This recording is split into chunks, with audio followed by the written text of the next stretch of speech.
ভাইরে ভাই, মুভিটি নিয়ে আমি একটুও বাড়িয়ে বলবো না। এমন খতরনাক লেভেলের ভয়ঙ্কর সায়েন্স ফিকশন মুভি আমি আগে দেখিনি।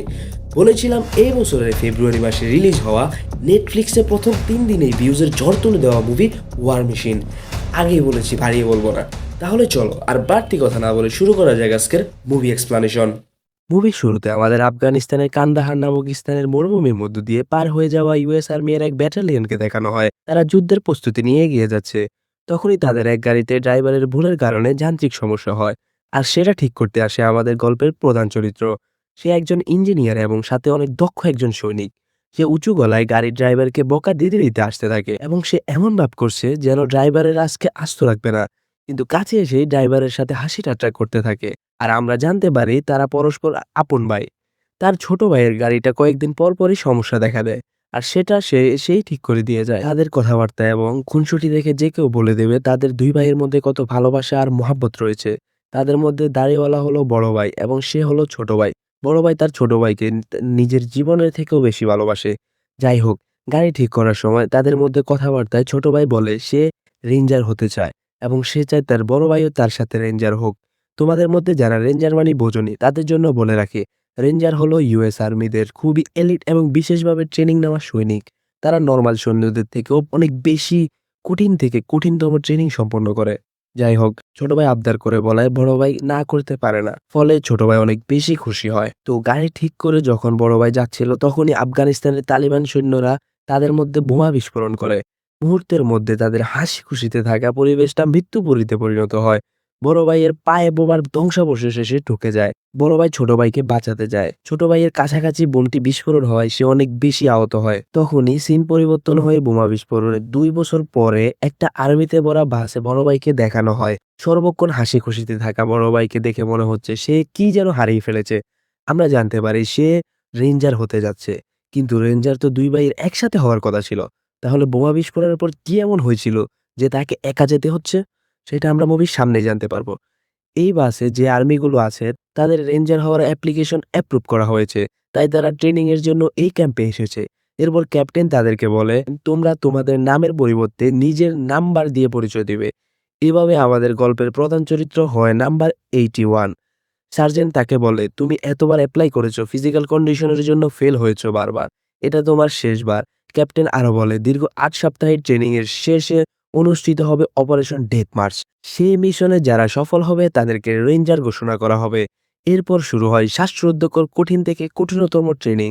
এর মাঝে যারা সাপ্তাহিক ট্রেনিং পূরণ করতে পারে না তাদেরকে বের করে দেওয়া হয়। তাদের মধ্যে কেউ হারে নিজের শারীরিক শক্তির কাছে আর কেউ হারে নিজের মানসিক শক্তির কাছে। নাম্বার 81 সবসময় একা থাকে। নাম্বার 7 লক্ষ্য করে সে রাতে ঠিকমতো ঘুমায়ও না।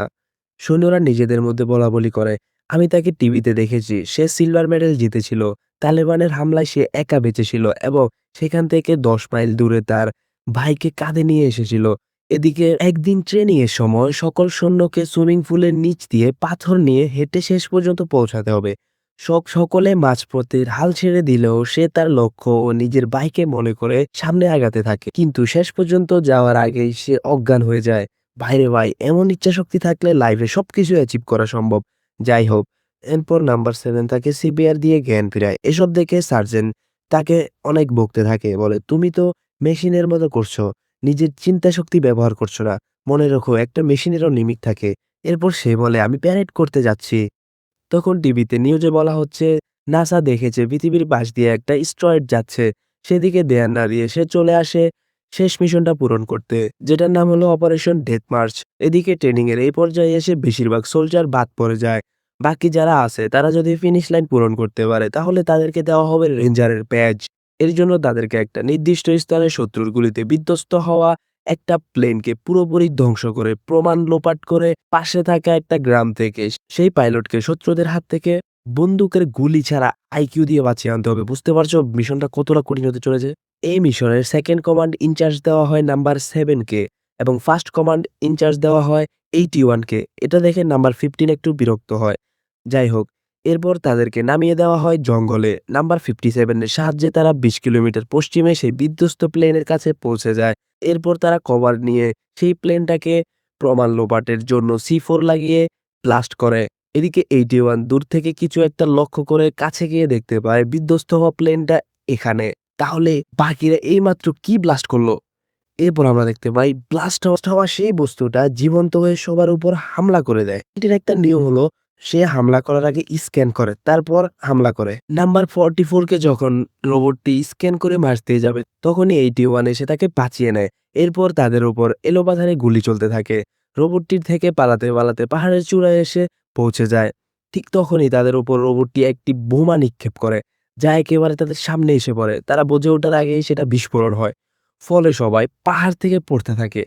ইতিমধ্যে অনেক সঙ্গী মারা গেছে তাদের। পাহাড় থেকে গড়িয়ে যখন তারা নিচে এসে পড়ে তখন নাম্বার 7 এর পায়ের হাড্ডি পুরো ভেঙে যায়। আর নাম্বার 38 এর তো একটা গাছের টুকরো পিঠে দিয়ে ঢুকে বুকে দিয়ে বের হয়ে যায়। সবাই রোবটটির ভয়ে ঠিকভাবে চিন্তা ভাবনাও করতে পারছে না। কিন্তু 81 তাদের লিডার হিসেবে সবাইকে সামলে নেয়। তাদের মধ্যে নাম্বার 60 গায়েব হয়ে যায়। তখনই রোবটটি পাহাড়ের উপর থেকে স্ক্যান করা শুরু করে কেউ বেঁচে আছে কিনা সেটা চেক করার জন্য।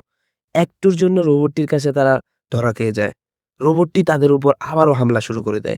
এই হামলায় তাদের মধ্যে শুধু আর 6 জন বাঁচতে পারে। তারা একটা সেফ জায়গায় এসে আহত নাম্বার 7 এর পায়ে হাড্ডি ভেঙে যাওয়ায় সেটা ঠিক করে। তারা বলাবলি করে, "এটা কি রাশিয়ান বা চাইনিজদের কোনো রোবট নাকি?" নাম্বার 44 বলে, "রাশিয়ানদের এত বাজেট নেই আর চাইনিজরা শুধু আমাদের কপি করে। এদিকে হাড্ডিটা ঠিক করার জন্য তো আগে নাম্বার 7 কে অজ্ঞান করতে হবে।" কিন্তু তাদের কাছে থাকা সকল মরফিন ভেঙে যায় পাহাড় থেকে পড়ার কারণে। এটা দেখে নাম্বার 7 বলে, "তুমি মরফিন ছাড়াই করো।" যেই বলা সেই কাজ। 81 তার পা তো ঠিক করে দেয়, কিন্তু সে যন্ত্রণায় অজ্ঞান হয়ে যায়। অন্যদিকে এক জায়গায় তো বেশিক্ষণ থাকা যাবে না, কারণ রোবটটি তো তাদের পিছন পিছন আসছে। তাই তারা আহত 7 কে নিয়ে পাইলটকে যেখানে বন্দী করা হয়েছে সেই গ্রামে রওনা দেয়। কিন্তু গ্রামে যাওয়ার পথে তাদের বড় নদীটি পার করতে হবে। এদিকে এই রোবটের ভয় কখন যে এসে তাদেরকে সবাইকে মারতে শুরু করে। আবার তারা বলাবলি করে, "এটা পার হওয়া সম্ভবই নয়। আমাদের নাম্বার 81 তো হাল ছাড়ার পাত্র নয়।" সে 44 এর কাছে দড়ির এক মাথা দিয়ে অন্য মাথা নিয়ে নিজে ঝাঁপিয়ে পড়ে ঠান্ডা পানিতে ভরা নদীতে। কিন্তু এত স্রোত যে সে নামার পর তাকে আর দেখাও যাচ্ছে না। সবাই ভাবতেছে শেষমেশ তাদের লিডারও চলে গেল। তখনই 81 পানির নিচ দিয়ে ওই পারে যেতে সক্ষম হয়। সবার খুশির ঠিকানা নাই এটা দেখে। কারণ ওই পারে যেতে পারলে তারা হয়তো বাঁচতে পারবে ভয়ঙ্কর রোবটটির হাত থেকে। নাম্বার 15 নাম্বার 7 কে নিয়ে ওই পারে যেতে থাকে। কিন্তু দড়িতে জোড়া থাকায় সে নাম্বার 7 কে নিয়ে আর আগাতে পারছে না। তখনই নাম্বার 7 এর এক পাশের দড়ি ছেড়ে যায়। সাহায্যের জন্য এগিয়ে আসে 81 এবং 44। তারা যখন মাঝখানে এসে 7 এবং 44 কে সাহায্য করছিল তখনই এসে হাজির হয় রোবটটি। এই পারে যারা ছিল তাদের উপর হামলা করে দেয় রোবট সাথে সাথে। দড়িতে থাকা অবস্থায় যদি রোবটটি হামলা করে তাহলে সবাই মারা পড়বে। তাই তারা দড়ি ছিঁড়ে রোবট থেকে বাঁচার জন্য পানিতে ঝাঁপ দেয়।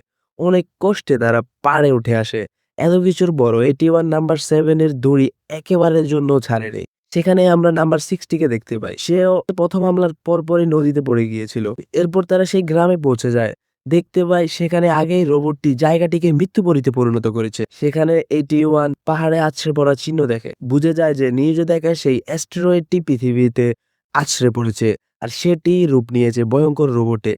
এদিকে একটা মিলিটারি ট্যাঙ্ক দেখতে পায়, সেটা নিয়ে তাদের ক্যাম্পে ফিরে যাবে বলে 81 বলে, "আমাদের কাছে সময় কম, তাড়াতাড়ি চলো, এখনই আমাদের যেতে হবে।" তখনই নাম্বার 15 রেগে 81 কে বলে, "আমাদের রেস দরকার, আমরা তোমার মতো রোবট নই, আমরা তোমার মতো সিলভার স্টার জিতি নাই।" সিলভার স্টারের কথা শুনে 81 বলে, "আমাকে আমার ব্যর্থতার জন্য মেডেল দিয়েছে। আমি আমার ভাইকে নিয়ে ক্যাম্পের কাছাকাছি আসার পর বেহুশ হয়ে যাই। কিন্তু সে তখনও জীবিত ছিল। আমি যদি বেহুশ না হয়ে তাকে নিয়ে ক্যাম্পে ফিরে আসতে পারতাম তাহলে সে এখনো বেঁচে থাকতো।" সে এর জন্য নিজেকে দোষারোপ করতে থাকে। এটা শুনে সবাই 81 এর কষ্ট বুঝতে পারে। 81 বলে, "আমাদের 7 কে ক্যাম্পে নিয়ে যেতে হবে। সাথে সবাইকে বলতে হবে যে এই মেশিনটি আসতেছে।" এরপর সবাই ট্যাঙ্কটি স্টার্ট করে চলতে শুরু করে। তখনই রোবটটি আবার হামলা করে দেয়। অনেকক্ষণ তাদের মধ্যে গোলাগুলি হয়, কিন্তু মেশিনটার আসলে কিছু হচ্ছে না। তো বুদ্ধি করে 81 পাথরে পরিপূর্ণ একটি পাহাড়ে মিসাইল মারে। ফলে পাহাড়টি ধসে পড়ে রোবটটির উপর। এরপর 81 বলে, "আমরা জিতে গেছি, গাড়ি থামাও 44।" কিন্তু গাড়িতে আর কেউ বেঁচে নেই। এরপর গাড়িটি সজোরে উল্টে যায়। কিছুক্ষণ পর জ্ঞান ফিরলে তখনই 81 পাথরের নিচে ধসে পড়া রোবটটিকে চেক করতে যায়। সে দেখতে পায় রোবটটির এক অংশ পাথরের নিচে, কিন্তু আসল অংশটা কারো সাথে কমিউনিকেট করছে আকাশে। এদিকে হামলার সময় কিন্তু নাম্বার 7 আগেই আলাদা হয়ে গিয়েছিল, তাই সে এখনো বেঁচে আছে। 81 বৃষ্টির মধ্যে অজ্ঞান সেভেনকে টানতে টানতে ভেজা মাটিতে উপরে উঠতে যাচ্ছিল। মাটি পিছলা হওয়ার কারণে বারবার সে পড়ে যায়। তাই সে বিরক্ত হয়ে হাল ছেড়ে দেয়। তখনই নাম্বার 7 এর জ্ঞান ফিরে আসে। সে বলে, আমি তোমার ভাইকে চিনি, আমরা একসাথে একটা ক্যাম্পে ছিলাম। তুমি ভাবো তোমার ভাই তোমার জায়গায় হলে কি করতো। 81 কিছুক্ষণ ভেবে 7 কে একটা সেফ জায়গায় রেখে কাছে থাকা একটা বেজের দিকে যায়। সেখানে ফাঁদ পেতে সে রোবটটিকে ডাকে। রোবটটি এসেই তার ফাঁদা জালে পা দেয়। তখনই সে ব্লাস্ট করে রোবটটিকে নিচে নামায় আনে। পরক্ষণে সে পাহাড় কাটার মেশিন নিয়ে রোবটটির মোকাবেলা শুরু করে। তবে কিছুতেই এই বদ রোবটটা মরছে না। কিন্তু 81 খেয়াল করে যে রোবটটি ফাইট করার কিছুক্ষণ পরপরই দৌড়া ছাড়ে। তাই সে পাহাড়ের উপর রাখা পাথরকে রোবটের সেই জায়গায় ফালাতে থাকে যাতে সে দোয়া ছাড়তে না পারে। ফলে দোয়া ছাড়তে না পারায় রোবটটি সেখানেই ব্লাস্ট হয়ে যায়।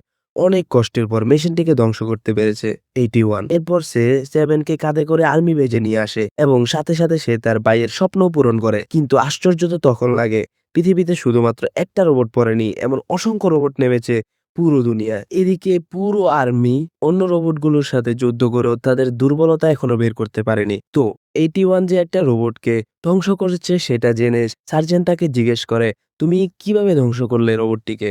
আমাদের বললে আমরা সকল রোবটগুলোকে হারাতে পারবো। 81 বলে রোবটটি কিছুক্ষণ লড়াই করার পর ওভার হিট হয়ে যায়। ফলে সে তার মাথা দিয়ে তাপ বের করে। কোনোভাবে সেই তাপ যদি বের হতে না দেওয়া হয় তাহলে সে ব্লাস্ট হয়ে যাবে।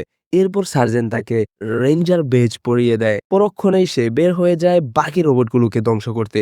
আর এখানেই অসাধারণ মুভিটি শেষ হয়ে যায়। তো মুভিটি তোমাদের কেমন লেগেছে কমেন্টে অবশ্যই জানাবে। দেখা হবে পরবর্তী মুভিতে। সে পর্যন্ত ভালো থাকো, সুস্থ থাকো। আল্লাহ হাফেজ, বাই বাই।